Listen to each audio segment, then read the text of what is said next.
It's 400 years nga tinmatal na iti Dios nga pulos nawan pulos tinbaw na nga propeta nga nangidanon iti minsay na nga kasto iti panggap na nga hanangain bati suda. And for that 400 years ijeting nga iti Old Testament kan iti New Testament inawagan iti nawagan iti paset iti history iti lubong nga it was called the silent years, the dark ages gapusta pulos kaslangain bati iti Dios iti parsuana nga nauman iti Dios iti kinatangtangkan iti puso ti tao.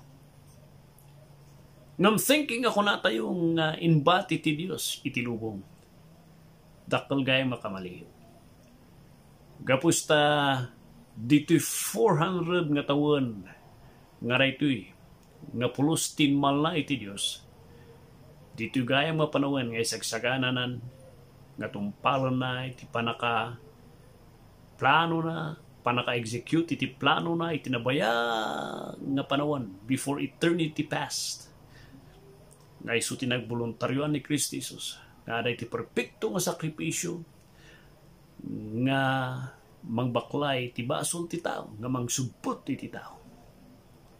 And iti nga tiyempo nagboluntaryo ni Kristo Jesus nga isuna. And dito'y 400 years.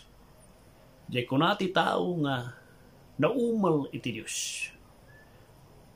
Nauma iti Diyos. Napunuan iti Diyos. Hangayam. That 400 years kat it is just a preparation.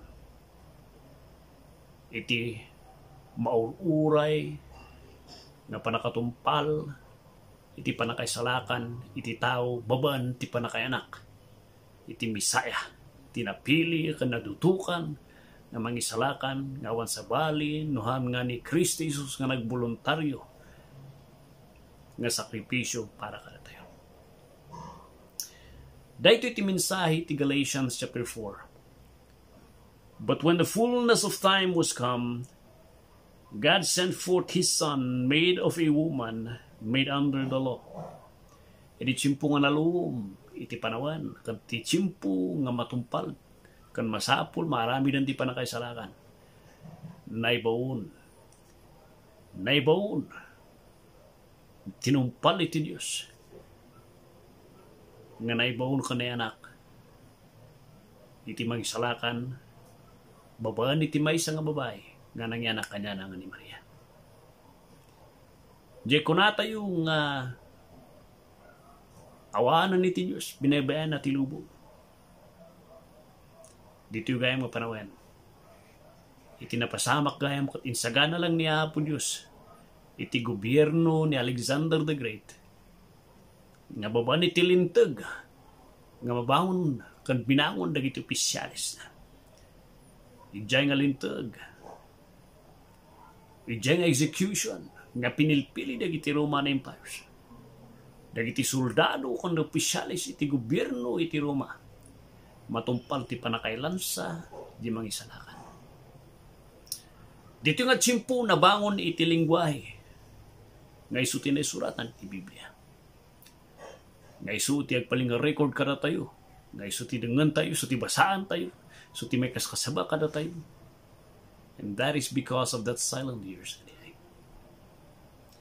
that silent years nga kuna tayo nga natulang iti Dios kan nag-hibernate iti Dios nga naiturugan tinabayag dakkel gay makamali kapusta dito nga tiyempo nabangon dagiti Fariseo nabangon dagiti Sadducees kan dagiti sinagogue nga isu iti nagkaskasaba kan nadutukan nga mangidandanon iti sursuro iti sao ti Apo. Kailang tadakkel nga kamali tay di tiyempo nga anak ni Kristo Jesus kan di ada ni Kristo Jesus ti kaduan nga nanglablawan kini Kristo Jesus ket dagiti mutlang nga klase ti tao nga isuda kumati nang amo nga nag-excited kuma nga nang sabat kini Kristo. Nagdakkel nga kamali tadya insursuro da kat handa mo nga in my gayaman. And that is the person Jesus Christ. idinaluom di tsimpo. Tinumpal ni Diyos Ama. Iti panangitid na diyan Visayas, diyan mangisalakan, diyan may sangan mangisalakan. Nababanti panakayanak na, panakayakan na tilasag. Di jay nga lasag kat may sagana nga daton nga mag-idip ti ungat lang ni Diyos Ama. Kung nanay jay verse 5, anya ti purpose na ti panagumay ni Kristo tap namang subot. Gapusta ti tao kat naibalo di ti basura. Nga maururay ti panakasintinsya na ti impyerno. Katawanan na mga makasubot kanya na, makailubos kanya na, makaikat iti baso na, mangikat iti ungat iti Diyos kanya na. Nga mangilubos kanya na, mawaya-wayaan iso na. Nuhan lang nga babaan. Iti perfecto nga sakripisyo ni Kristo Jesus. Iso nga kunatayo nga, dahito iti importansya na, iti Disyembre, ipalagip na kada tayo, ti kinamatalak iti Diyos. Aro dagi panawon ti panagbiag tayo. Kuna tayo nga ibati da tayo ti Diyos. Yung dilikudan, di kinataltal na iti Diyos kayo mga panpanawan nga niya. Adagayam ti araramidan nga isagsaganan ni Apo. Kada tayo. Imposible iti Diyos. Nagbalin nga irresponsable kalagitan na. Matalak iti Diyos tayo. Uray no di tsimpo nga kuna tayo nga nataltal na iso na.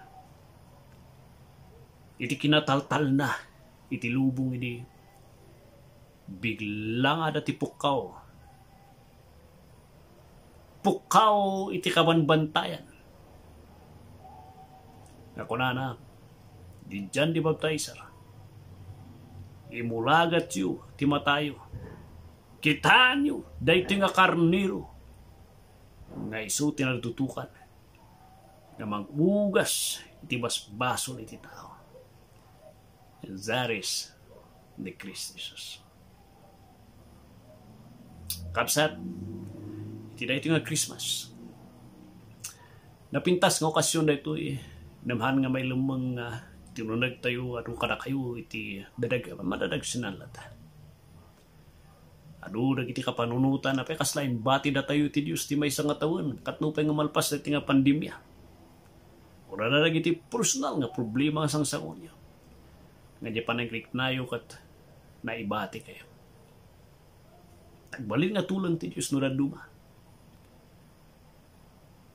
Nagpintas nga panunutan nga dati sitwasyon nga atidug iti pasamak ti biag iti daga. 400 nga taon. Tinmal na iti Diyos nga hanangin namamukan, hanangin parik na.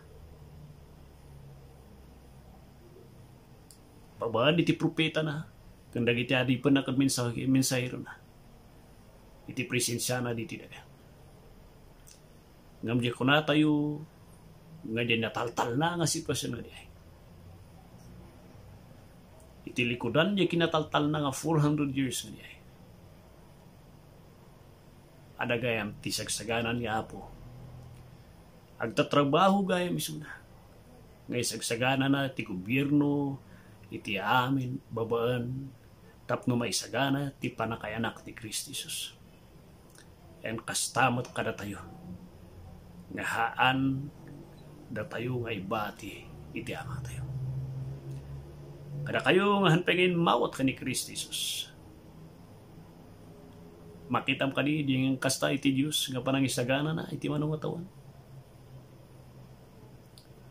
Sika nga imat, katnumat, nga isagana iti kararwam nga mapanti langit, ti presensya na.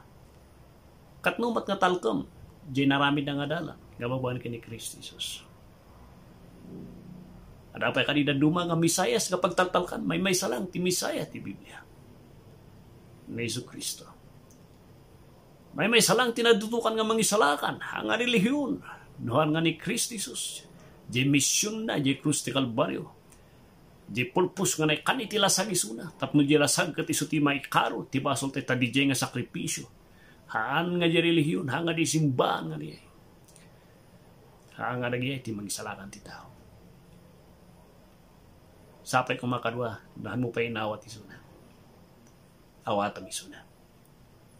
Tanuhan mo awatan isuna, ada ti eternidad. Nga gurure kanyang nga nagtal na ti Diyos nga hanapay pulos. Ipakita ti asi kanyang nga hanap pulos dengan iti kararag mo. Dahito eternidad ti panakadusa ti impyerno. May sala ang tirmidyo tapno matakasam di nga eternidad nga kinataltal na. Ngawanan ti presensya ti Diyos diyan. And that is by fully trusting kananayom di narami na di krus ti kaparin. God bless. And po Diyos ti mangidalan ka na kayo. Iti bakasyon. Kaniti na ito nga simpo nga pagpanpanunutan tayo iti kapapanan na. Iti panakayanak ni Kristo Jesus. God bless.